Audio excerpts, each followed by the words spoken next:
Hi guys, day 9 ta karon guys no sa atong pagpamuhi og tilapia. So tilapia journey nato day 9 na.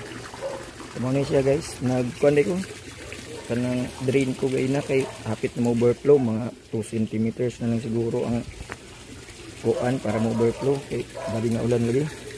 Nga ni klaro dato isda diri dapit guys no. Dali ko ang isa gi kuhaan ko na og tubig kay hapit na lagi mo overflow. Kumaon ni siya guys, oh, dagko na guys. Mga siguro na sa mga 2 inches kapin. Dagmay lang siya tanawon to dagko ni personal. Na maklaro na ang Andrea guys, yung Andrea Chicas. No. Natin sila guys guys. Nagbahog dito ko guys. Damay ra mo itong bahog guys.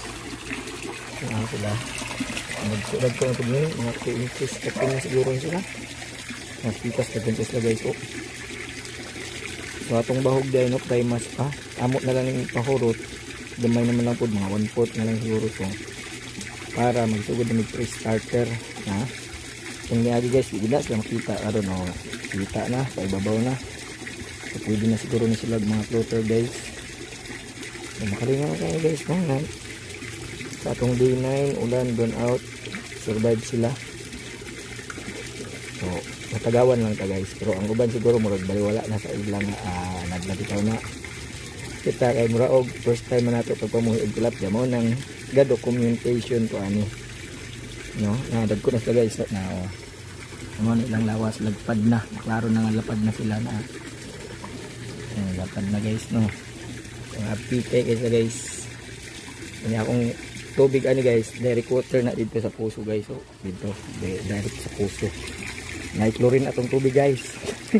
Pero magdungag manggod ko is dahay nani 50% na lang.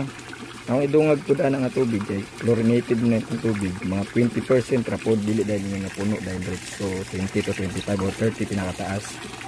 Dapat mas daghan gyapon tong stock nga tubig kaysa akong gidungag nga tubig.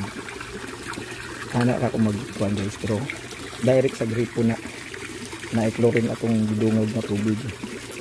So bantayanan pud lagi no kay basin og daghan kayong nagkuan og chlorine ang water district, so delikado sad. Mo guys no daghan pa sila guys. Dagko na lagpad na. Ambot ang uban siguro gani nga maabot na siguro ng 3 inches. Anong gagmay may kamera eh. So mana siya guys. Ugma mudungag na pug tubig. So mudungag na pug mga 3 inches o 4 inches na tubig. So, di man nato i-diretso og dungag ang chlorinated nga tubig tanan.